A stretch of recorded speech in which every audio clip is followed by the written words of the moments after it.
Dito na natin sagutin yung comment nung isa or nagtatanong po, nag-message din sa akin, no? Yung isa nating followers na Johnny Luha, bakit hindi nag-go off to? No? Ang ginagawa niya, pinipindot niya yan pero hindi po namamatay yung kulay pula. Ang tawag po kasi diyan ay nababasa niya kasi peak. So kasi may nakasulat po na peak, no? Senyales po kasi yun. Isa rin sa mga dahilan niyan yung mga senyales ng overvolume. Pero dito sa peak, yung pinakang nag-control niya ay ang pangalan po niyan ay mute. Kung makikita niyo ng malapitan, baligtad lang kasi sa camera kasi nga naka-mirror tayo, no? So pag pinindot mo yan, ibig sabihin naka-mute po yan, naka-mute, naka-mute, naka-mute. So anong reason bakit minumute yan or pinipindot yan? Para just in case na hindi ka na po hina ng hina, hindi ka na angatang-angatang ganyan. So kung naka-standby ka na, steady na yan, o halimbawa ayaw mo marinig to or pinapamute niya para hindi siya marinig, pipindutin mo lang yan para wala pong hindi po gagana to. Okay? So para pag in-unmute mo yan, hindi ka na magtataas-taas pa. Yun po yung purpose ng mute. Eh ang problema, Johnny Luha, pinipindot niya, ayaw pong mawala yung mute. So ito mga 48 volt charge kasi pinakita niya pinipindot-pindot niya. Tapos ito, pinindot niya wala, nakapula pa rin. Ano kaya ang dahilan? Ganito po yan, ano? So, unang-una, nung binili po ninyo yan, kapag dumating po sa inyo, meron niyang 7 days replacement.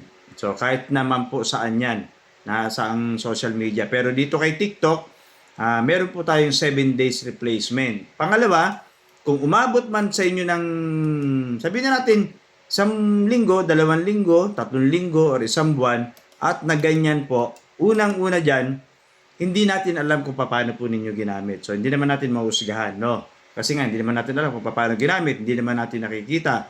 Unang-una dyan, baka natapunan ng tubig, baka nag-moist, baka natilamsikan ng tubig, kasi nagga-grounded po ang tawag doon. Ganito ang troubleshoot niyan. Kaya nga, meron tayong mga panlinis niyan, yung mga Mars contact cleaner, no? Para pag binuksan nyo yan, baka may basa-basa yan, nagga-ground. So, nagko-conduct yung mga knob control. So, kaya nga may mga controller, may mga, ang tawag dito, contact cleaner tayong ginagamit, ini-spray po yun. Para matuyo, mawala yung mga tubig-tubig niyan or yung umido. Kung tawagin, ano? Kagaya nga ng sinabi ko kanina, hindi po natin alam kung paano gumamit. Hindi pa natin naitanong, no? Hindi pa natin naitanong kung baka naman nabasa ng tubig, baka mamaya natapunan. Kaya kami mga nagpapasound system, pag uminom kami ng tubig or ng mga any soft drinks, no, or any liquid, dapat malayo yan sa mga aming mga audio. Kasi nag-ground nga yan, natatapunan or naulanan. Isa pa yan sa mga reason, baka naambunan, naulanan. Depende kasi hindi nga natin alam kung paano ginamit eh. So, kung dumating sa inyo agad ng wala pang 1 week, pwede nyo ibalik. Baka factory defect. Nangyayari yan pero rare happen. So, hindi naman lahat ng audio mixer ganun, no? Ngayon, kung tumagal nga ng 1 buwan at gumana, mula nung ginagamit niyo, gumagana, napapatunog nyo, nai-enjoy nyo at bilang nagkaganon, yun na nga yung pumapasok yung sinasabi ko na hindi natin alam kung ano yung totoong nangyari, kung paano ginamit. Wala naman kasing binanggit. Ang ganito ang gawin ninyo, maglagay kayo dito ng mga microphone, halimbawa, patayin natin yung off para hindi kayo nalilito, no? Maglagay kayo ng microphone dito. So, kahit naka-mute yan, no? Kung may tumutunog dito, baliwala to. Ibig sabihin, hindi na po nagfa-function yung mute, no? Halimbawa, pinindot nyo yan, nakapula pa rin. Pero pag nakataas yan, tapos nagsa-sound check kayo ng mic, merong lumalabas na mic, ibig sabihin po, nung grounded nga po yung pinakang unmute or mute, no? Observe po ninyo, obserbahan ninyo. Kung pinindot ninyo, tapos bilang nawala, ibig sabihin natutuyo na yung liquid sa loob. Nagko-conduct na. Naglalapit na sila, nagko-conduction na. Or ano ba tawag doon? Nag-i-spark na yung dalawa, nagsasama na. So, kaya lang, kung basa nga yan, dahil grounded, nakapula. No? Kahit anong pindot niya, yung mawala eh. So, pero, yun nga sabi ko dun sa kausap natin or dun sa nag-message, no, sir, sabi ko sa kanya, ewan ko kung mababasa pa niya yun, no? Sir, testingin mo muna to. Maglagay ka po ng microphone, mag-sound check ka. Kapag tumunog, tapos nakapula pa rin, So, gumagana pa yung channel. Kaya lang, baka po yung ilaw niya may problema na nga. No? Ganun, i-double check nyo po muna. Kaya lang kasi nga, may paparepair pa ba namin yan? Subukan nyo muna sprayan ng contact cleaner. Kung nare-repair naman yan. Huwag kayong mag-alala. At iingatan po ninyo yung inyong mga audio. Lalo na po sa kapag kabasa. Ibig sabihin yung bilang natapunan. Alam niyo ba, isa yan sa mga nangyayari sa akin na minsan kasi dahil nga madalas ako tumutugtog sa mga simbahan, ginagamit ko yung audio mixer, hindi po maiwasan si father, yung priest or yung pare, no?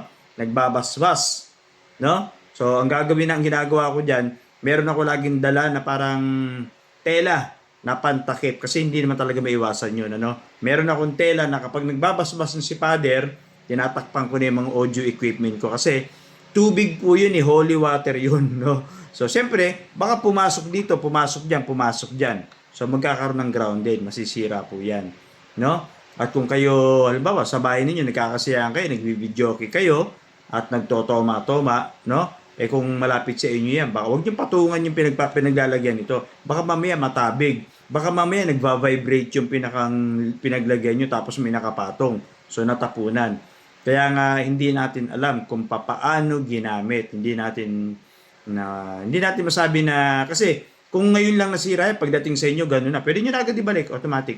May refundable naman 'yan. Pipikapin uli ng rider 'yan at ibabalik sa inyo yung bayad ninyo or pwede niyo pong i-recheck out or mag-check out ulit ng panibago.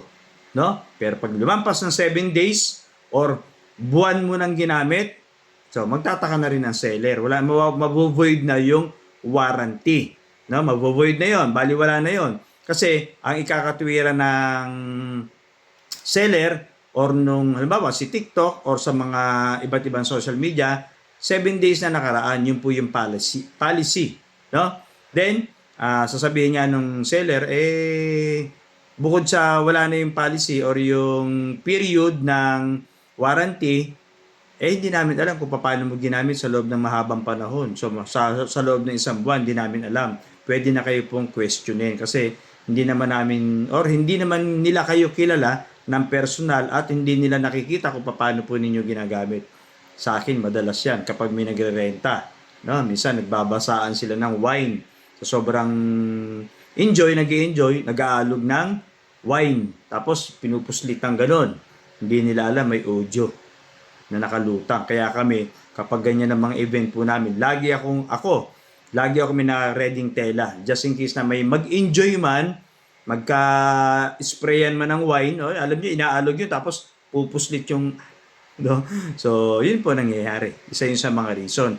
Minsan pa yung bilang umulan, no? Actual na nasa event ka, outdoor, bilang umulan, isa pa yun. Sa mga reason, naranasan ko na rin yan.